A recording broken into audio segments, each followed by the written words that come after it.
The evening felt too quiet, and that was the first thing that made Santa uneasy.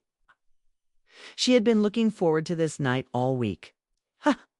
A simple dinner, a warm shower, and a few lazy hours in front of the television while Farhan worked late. It sounded peaceful, normal, safe. She changed into her soft blue pajamas, tied her hair into a loose bun, and settled onto the couch with a light blanket over her legs. The TV played a random drama series, but she wasn't truly watching it. Her mind kept drifting. The clock on the wall ticked louder than usual. Every small sound felt sharp in the stillness of the house. Farhan had sent his usual message an hour earlier. Working late again. Don't wait up. She had stared at it longer than she meant to. It wasn't the first time. Over the past few months, late work had become part of their routine. At first, she had been proud of him. He was ambitious, responsible, always trying to build a better future for them. But lately, something about it felt different. He no longer called to say goodnight. He no longer told her small stories about his day. When he came home, he looked tired, distracted, almost distant. Still, she had convinced herself that stress changes people. She didn't want to be the suspicious wife who created problems out of nothing. She reached for the remote and lowered the volume. The silence that followed pressed against her ears. She glanced around the living room. It was neat, warm, filled with small pieces of their life together. The framed wedding photo on the wall showed a younger version of them, smiling without fear. She remembered that day clearly, the way Farhan had looked at her, like she was the only person in the world. That look had made her feel chosen, safe, certain.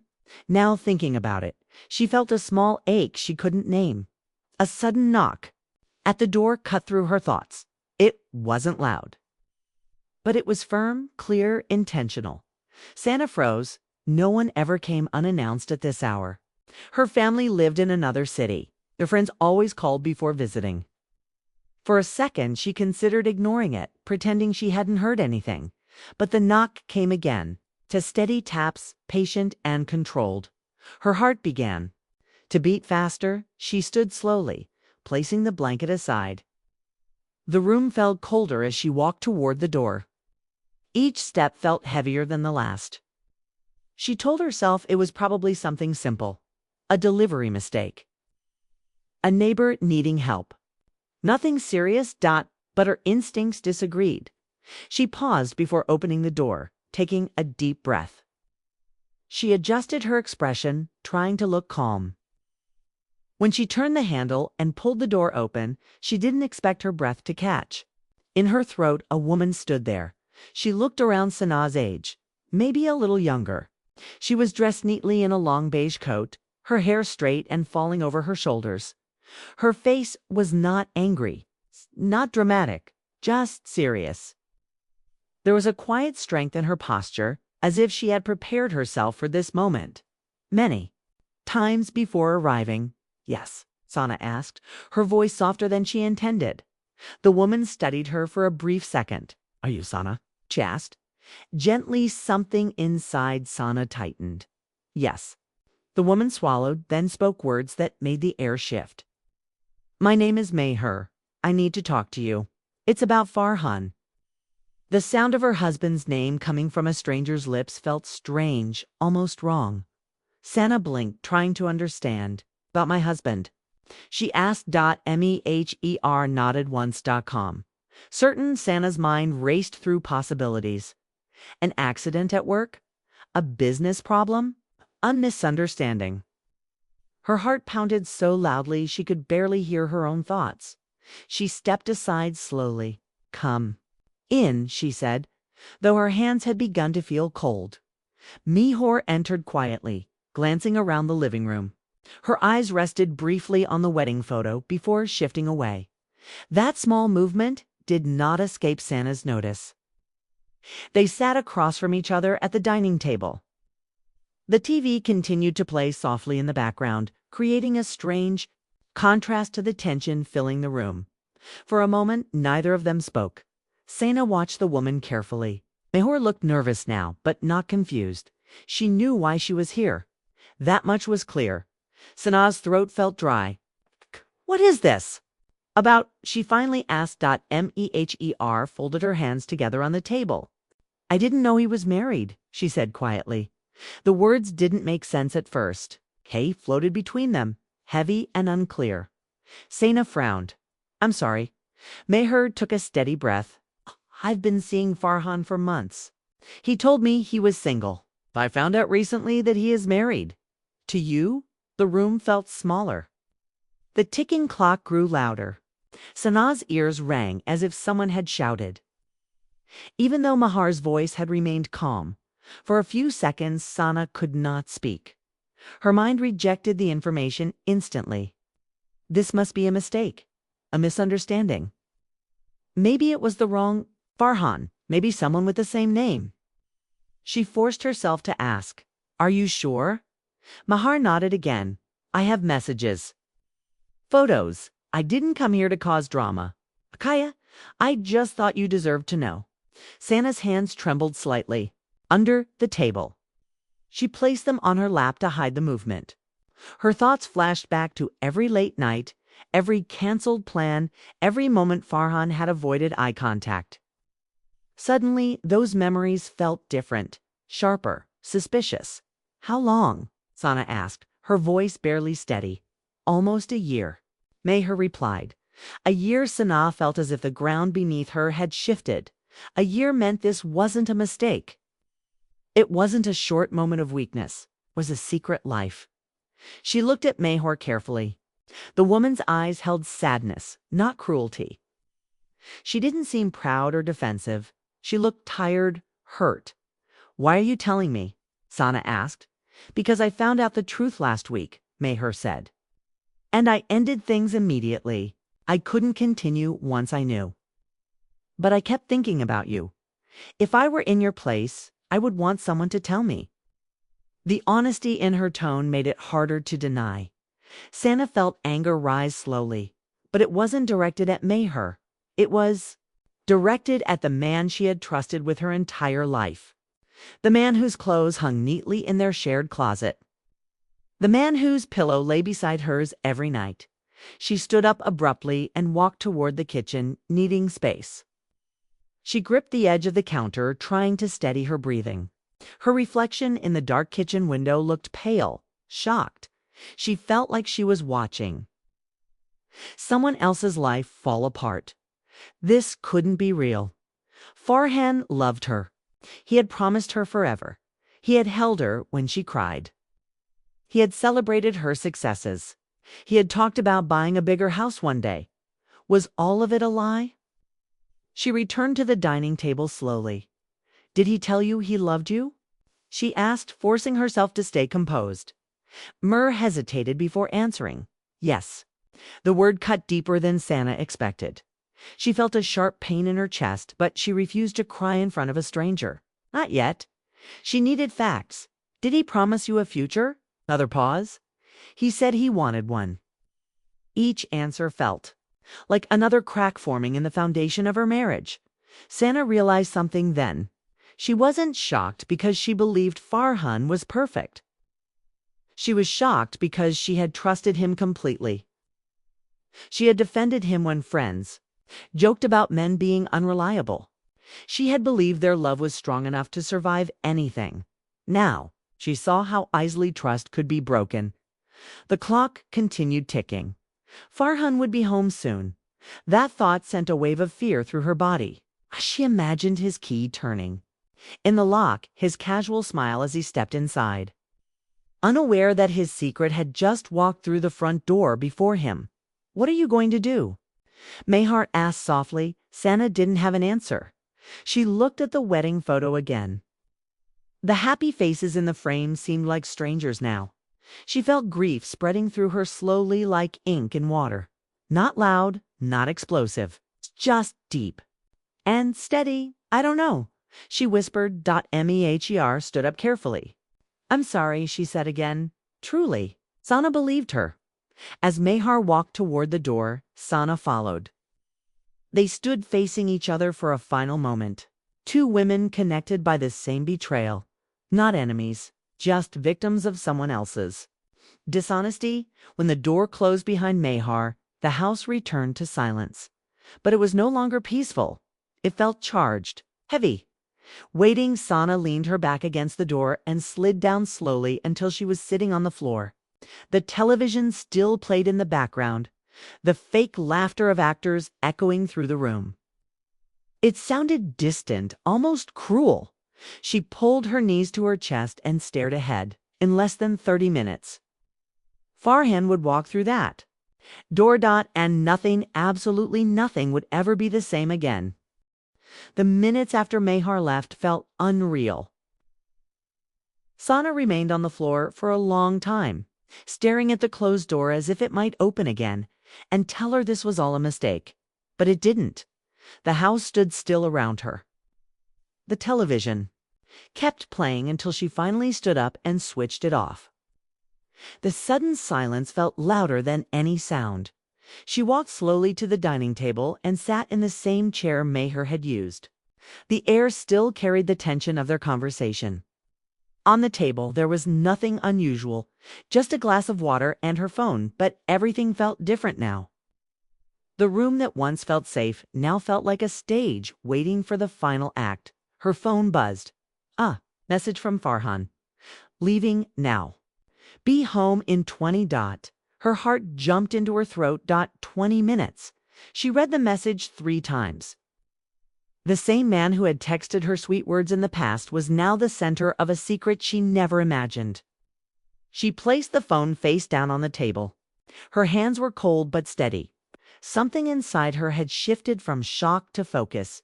She needed answers, not tears, not shouting. It's just truth.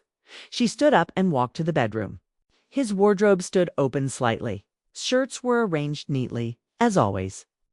She ran her fingers across the fabric of a dark blue shirt he wore often. Had he worn this for Mahar? Had he stood in front of this same mirror, fixing his hair before? Going to meet another woman? Her chest tightened, but she refused to break down. Instead, she opened his drawer and looked inside. Watches, wallet receipts, small random papers. Everything looked normal. That was the worst part. The lie had lived comfortably inside their ordinary life. She closed the drawer and sat on the edge of the bed. Her eyes fell on his pillow. She remembered nights when she had waited awake for him, pretending she wasn't worried. Nights when he had turned away quickly, saying he was exhausted. But she had believed him. She had told herself that marriage required patience. Now patience felt like blindness. The sound of a car stopping outside made her stand immediately. Her pulse raced. The gate opened. Footsteps approached. Keys jingled. The door unlocked. Farhan stepped inside like he always did, loosening his tie, sighing softly. Sana, he called out casually. She walked into the living room before he could step further. He froze when he saw her expression. She wasn't smiling. She wasn't relaxed. She stood straight, her eyes clear and sharp. "You're home early," he said, tempting a light tone. "Someone came to see me," she replied calmly. He paused while removing his shoes. "Oh, who?" "A woman," she said. "Her name is Mahar." The effect was immediate. His movements stopped. His face lost color. The tie slipped from his fingers. For a second, silence swallowed the room. "I don't know what you're talking about," he said quickly, but his voice lacked strength. Sana stepped closer, not aggressively, but with certainty. "She told me everything." He ran a hand through his hair, looking away. "Sana, listen, how long?" she interrupted. He hesitated. That hesitation said more than words. "How long?" she repeated, firmer. He swallowed. "It wasn't serious. That wasn't my question." He closed his eyes briefly. "Almost a year." The number felt heavy, even though she had already heard it. She nodded slowly, absorbing it. "Did you tell her you loved her?" He didn't answer immediately. That silence felt like another confession. "Yes," he admitted quietly. The word echoed in her chest. She had prepared herself. Okay, but hearing it from him felt different. "Final, I never meant for it to go this far," he said quickly. It just happened. It just happened. Her voice remained calm, but her eyes burned. For a year. He paced slightly, frustrated. You've been distant too. We both changed. I felt lonely. The blame stung more than the betrayal. So, instead of talking to me, you found someone else? Shay asked. He didn't respond. She studied his face carefully. This was the man she had loved for years. The man she had trusted with her dreams. Yet standing before her now was someone she barely recognized. He looked smaller somehow. Not physically, but emotionally. Did you plan to tell me? She asked. No, he said honestly. That honesty hurt more than any lie. So if she hadn't, come here, I would still be living in ignorance, she said softly. He looked down. Sana felt anger rise inside her, but it was controlled, steady. Not wild she had imagined in movies that betrayal led to screaming, broken plates, dramatic exits. But this felt different, felt quiet and cold. Do you love her? She asked. He hesitated again. I don't know. That was enough. She stepped back slightly, as if physical distance could protect her from emotional damage. You don't know, she repeated. But you knew enough to lie to both of us. He tried to move closer. I was confused. Confusion doesn't last a year, she said. He opened his mouth to argue, then stopped. He had no defense that sounded reasonable. She walked to the window and stared outside into the dark street. Streetlights glowed softly. Normal life continuing as if nothing had changed. Inside her, everything felt unstable. I trusted you, she said quietly, not turning around. Even when things felt strange, I trusted you. I never stopped caring about you, he said behind her. Caring isn't enough, she replied. Marriage needs honesty. He stepped closer. We can fix this. I'll end it properly. I'll prove to you that I choose you. She turned around slowly. You already chose. Every time you met her, every time you lied. That was your choice. He fell silent. She realized something important in that moment. The pain she felt was deep, but beneath it was clarity. She could see the situation without illusion. The man she loved had made decisions repeatedly. This wasn't an accident. It was a pattern. What did she mean to you? She asked. He struggled to answer. She made me feel seen, excited, like things were new again. The honesty cut sharply, but she forced herself to stay composed. And what about me? She asked. He looked at her helplessly. You're my home. Home? The word felt strange, comfortable, but not passionate. Safe, but taken for granted. I didn't marry you to be your comfort while you chase excitement somewhere else, she said quietly. He reached for her hand, but she stepped back. That small movement created a distance that felt larger than the room itself. What do you want? He asked, his voice softer now. She thought for a moment. The easy answer would have been revenge or immediate separation. But her heart was still processing everything. I want truth, she said. No more half answers. He nodded, double quotes. Did you ever think about leaving me for her? Another silence. Yes, he admitted finally. The room felt colder. But I didn't, he added quickly. Because you love me, she asked. Because I was afraid, he said. That answer told her everything. Afraid of change? Afraid of consequences. Not afraid of losing her heart. She walked past him and sat back on the couch. The same couch where the evening had started peacefully. It felt like days had passed instead of hours. He remained standing, unsure what to do. She looked up at him. Do you regret it? Yes, he said immediately. Because you got caught. She asked. He hesitated again. Her chest tightened. I regret hurting you, he said finally. That was the only answer that mattered. Silence filled the room again. Heavy but clear. In that silence, Sana understood something important. The love she felt for him had not disappeared instantly. It was still there, wounded and confused. But love alone could not erase betrayal. She stood up slowly. I need time, she said. For what? He asked, panic creeping into his voice to decide. If I can live with this, she replied. He looked shocked. You're thinking of leaving? I'm thinking of choosing myself, she answered. The words surprised even her, but they felt right. He tried to speak again, but she raised her hand gently. Not tonight. She walked toward the bedroom and closed the door behind her. On the other side, she leaned against it, breathing deeply.